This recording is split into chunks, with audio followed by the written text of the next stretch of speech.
Slick back.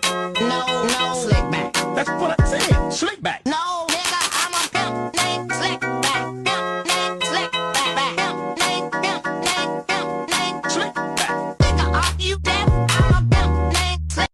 Assalamualaikum warahmatullahi wabarakatuh. Perkenalkan, nama saya Nisa Akbar, NIM 2023-211-003.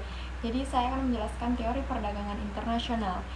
Teori perdagangan internasional adalah kerangka konseptual yang digunakan untuk memahami pola dan faktor-faktor yang mempengaruhi perdagangan antar negara.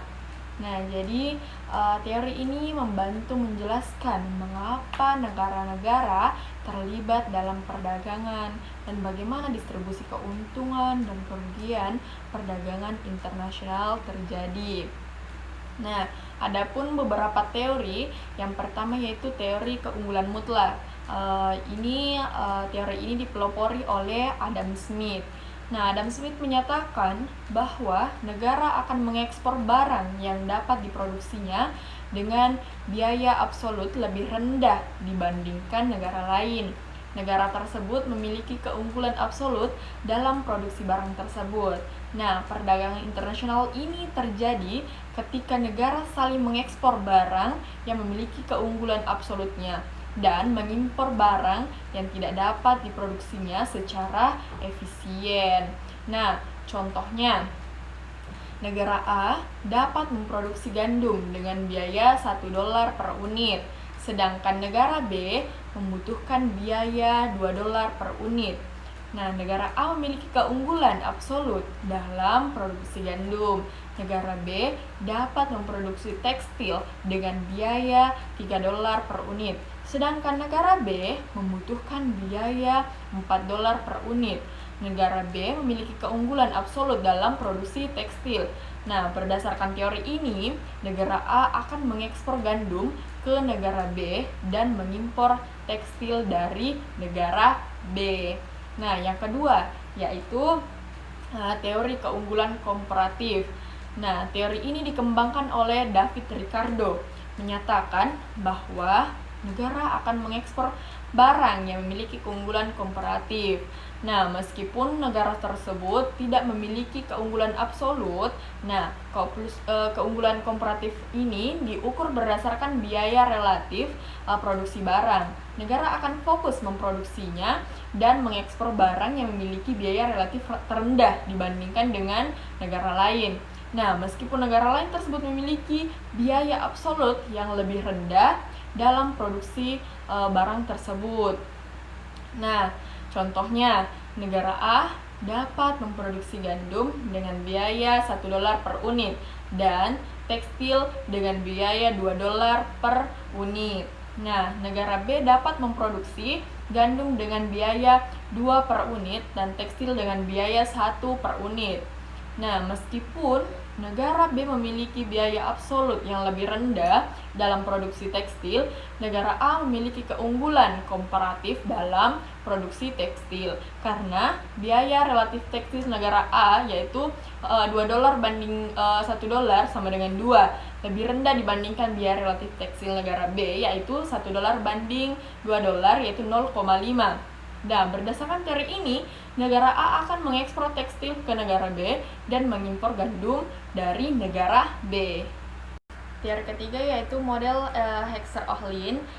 Model ini menjelaskan pola perdagangan internasional berdasarkan kelimpahan faktor produksi. Negara akan mengekspor barang yang membutuhkan faktor produksi yang berlimpah di negaranya dan mengimpor barang yang membutuhkan faktor produksi yang langka di negaranya. Nah, model ini mengasumsi bahwa teknologi produksi sama antar negara dan perdagangan bebas terjadi. Nah, contohnya, negara A berlimpah tenaga kerja dan langka modal, sedangkan negara B berlimpah modal dan langka tenaga kerja. Nah, berdasarkan model ini, negara A akan mengekspor barang pada karya, misalnya tekstil, ke negara B dan mengimpor barang yang padat modal, misalnya mesin, dari negara B. Nah, yang keempat yaitu teori siklus hidup produk, yaitu Raymond Verlon. Teori ini menjelaskan pola perdagangan internasional berdasarkan siklus hidup produk.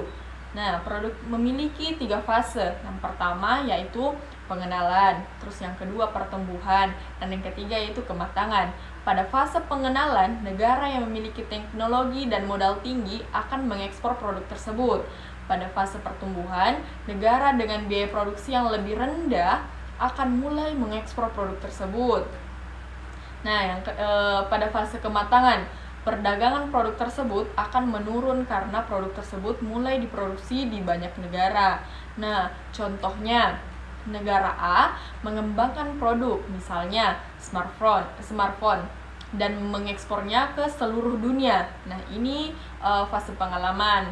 Terus, ketika produksi smartphone meningkat, negara B dengan biaya produksi yang lebih rendah mulai mengekspor smartphone. Nah, ini fase pertumbuhan.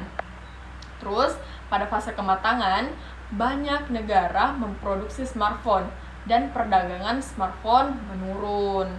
Terus, yang kelima yaitu teori pelbagi produk. Nah, ini Paul Krugman.